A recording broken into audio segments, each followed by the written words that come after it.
చాలా దాహంగా ఉంది. కొలంలో నీళ్లు లేవు. ఇప్పుడు ఏం చేయాలి?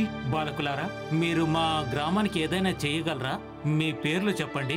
పెద్దాయనా, మేము గురు ద్రోణాచార్య శిష్యులం. అడవిలో మూలికలు సేకరించడానికి వచ్చాం. చాలా ఆలస్యం అవుతుంది. అందువల్ల గ్రామంలో ఎవరైనా అడుగుదామని ఇక్కడికొచ్చాం. మేము ద్రోణాచార్యులని ఎంతగానో గౌరవిస్తాం బాలక.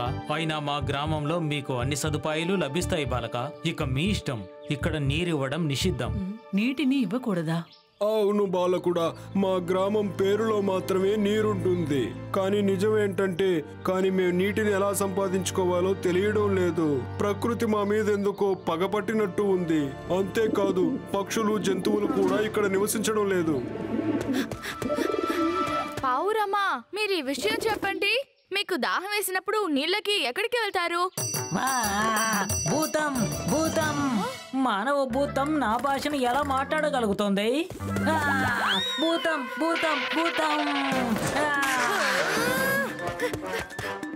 పావురమ్మా, ఎక్కడికి పరిగెడుతున్నావు? నువ్వు ఎగరగలవు కదా. మానవ భూతమా, నీ కంగారులో పడి నేను ఆ విషయాన్ని మర్చిపోయాను.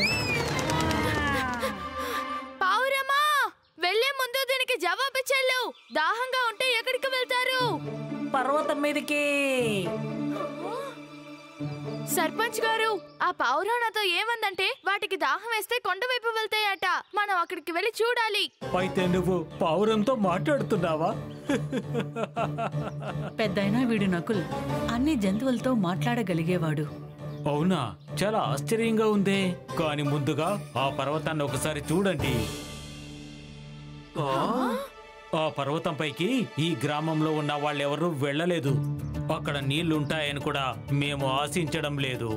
ఇప్పుడు చీకటి పడిపోతుంది. పొద్దున్నే మనం కొండ ఎక్కడం మొదలు పెడదాం. లేదు లేదు లేదు లేదు, అది కుదరదు. జలం కోసం రేపు ఉదయం వరకు మేము వేచి ఉండలేము. నేను హస్తినాపురానికి యువరాజుని, దురదాస్తునుడి పుత్రుడు దుర్యోధనుడిని ఆదేశాన్ని ఇస్తున్నాను. మాకు వీలైనంత త్వరగా ఆ జలం కావాలి.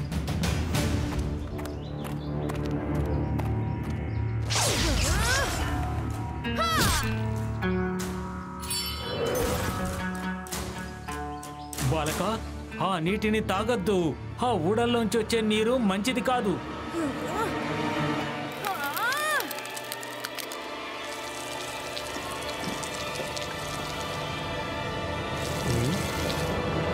చూడండి, నాకు ఏం కాలేదు. మీరు రండి. ఈ జలం చాలా రుచిగా ఉంది.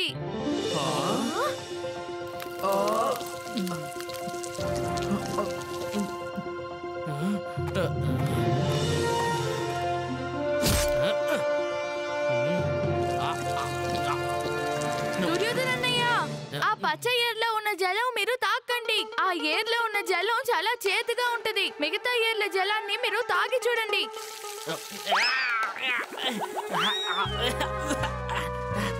ఏంటిది చేదుగా ఉంది?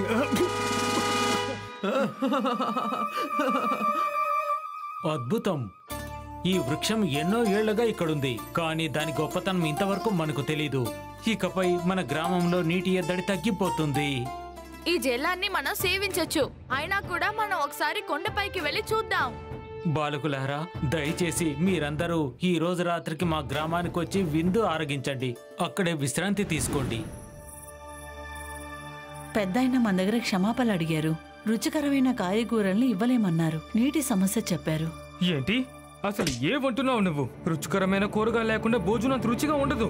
ఇదిగో చూడండి దుర్యోధనన్నయ్య, ఆ చెట్టులోంచి జలాన్ని తీసి వంటకు ఉపయోగించమని చెప్పకండి.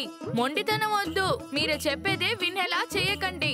ఎందుకంటే ఆ జలాన్ని వంట చేయడానికి ఉపయోగిస్తే అది ఉపయోగకరంగా ఉండదు.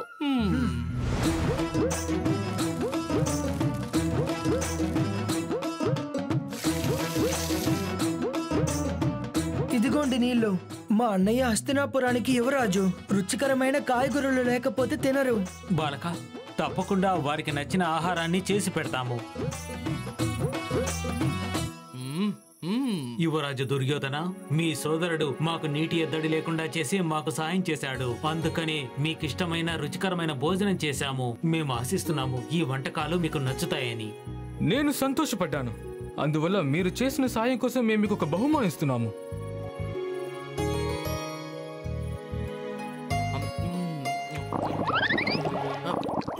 అరే, ఏదో అవుతుంది. అసలు ఏంటిది?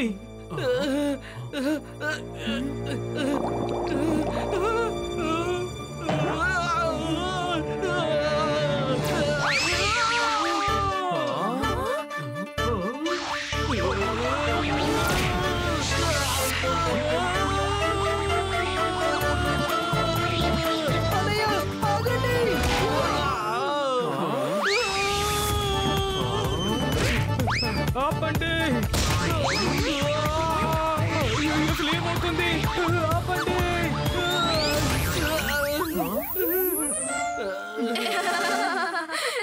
దుశ్శాసన, పూర్తిగా వినకుండా పనిచేస్తే ఇలాగే జరుగుతుంది. నేనేం చెప్పానో నువ్వు అసలు వినలేదా? ఈ జలాన్ని భోజనానికి ఉపయోగిస్తే అది మాత్రం విని నువ్వు పరిగెత్తుకుంటూ వెళ్ళిపోయావు. ఈ జలాన్ని భోజనానికి వాడితే కడుపులో కష్టం మొదలవుతుంది, కడుపు ఉబ్బరం ఎక్కువ అవుతుంది. నకునుడా, సహదేవా, నేను మీ ఇద్దరిని అసలు వదలను. ప్రస్తుతానికి ఆశ్రమానికి వెళ్దాం. నేను గురువు గారితో అన్ని చెప్తాను. దుర్యోధన, మమ్మల్ని క్షమించండి. ఈ జలాన్ని వంటకంలో వాడకూడదన్న సంగతి మాకు తెలియదు. దయచేసి మన్నించండి. నకుల, సహాదేవా, మీరు చేస్తుంది సరికాదు. దుర్యోధనికి ఏమైనా అయ్యుంటే?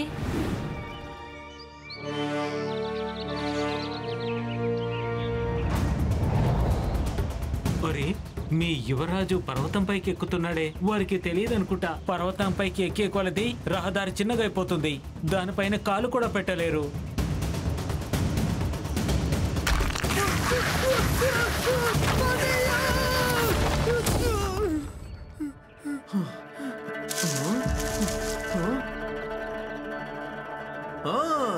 మనసులో సంకల్పం ఉంటే ఏదైనా సాధించొచ్చు. సహోదరులారా, రండి మనం ఎక్కడ మొదలు పెడదాం.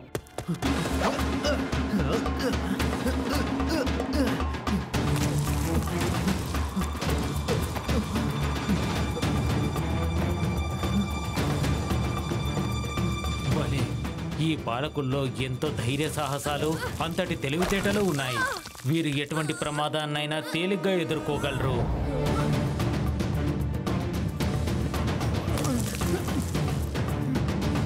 ఈ పాండవులు ప్రతి చోట ముందే ఉన్నారు. ఇది చాలా ప్రమాదకరమైన చోటు. ఎటు కదలలేకపోతున్నాం.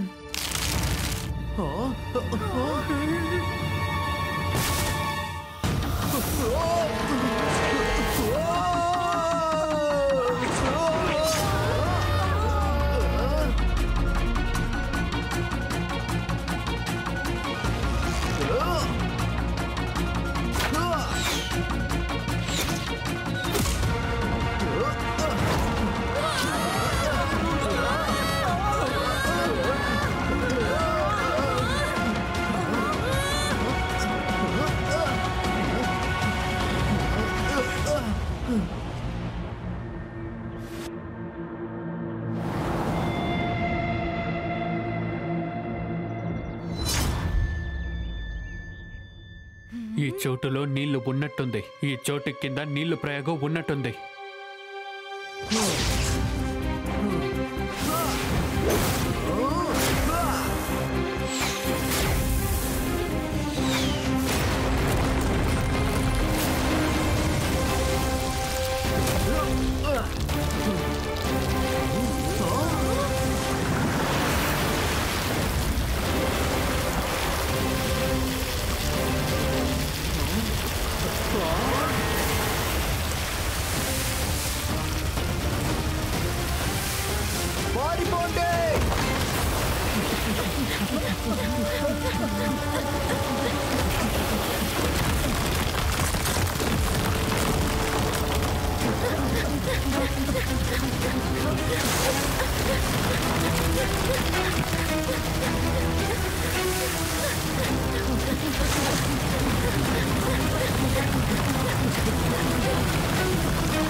ఆశ్చర్యం, అద్భుతం. కింద నీళ్ల ప్రవేశం చాలా బాగుంది. ఈ నీళ్లు మాత్రం కిందకు వచ్చిందంటే గ్రామ ప్రజలకి నీళ్ల కష్టం అస్సలుండదు.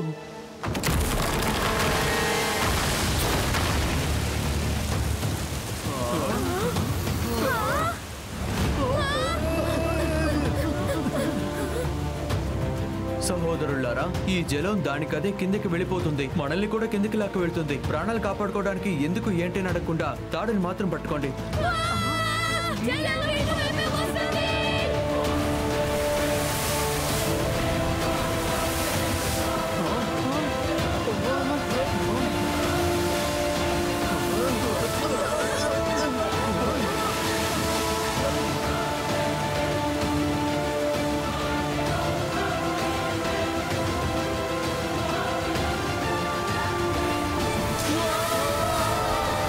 బాలికలారా జాగ్రత్త, అప్రమత్తంగా ఉండండి.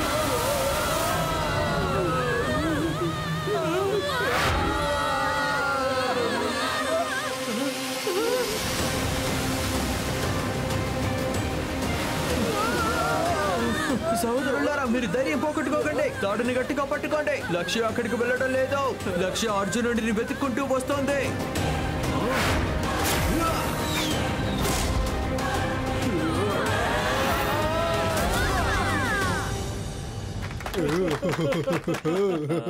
పాండవులారా, మీరందరూ కలిసి ఈ రోజు మా గ్రామానికి మంచినీటి వసతి ఏర్పాటు చేశారు. ఎన్నో ఏళ్లుగా మేం పడుతున్న బాధకు ముగింపు చెప్పారు. ఈ గ్రామంలో ఉండే వాళ్ళందరి తరపున నేను మనస్ఫూర్తిగా మీకు ధన్యవాదాలు చెప్పుకుంటున్నాను. నేను ద్రోణాచార్యులను కలిసి నా కృతజ్ఞతలు తెలుపుకుంటాను. మీ అందరూ ఇక్కడి నుంచి బయటపడ్డట్టు మమ్మల్ని కూడా కాపాడండి, లేదంటే మా జీవితాన్ని ఇక్కడే ముగించాల్సి ఉంటుంది.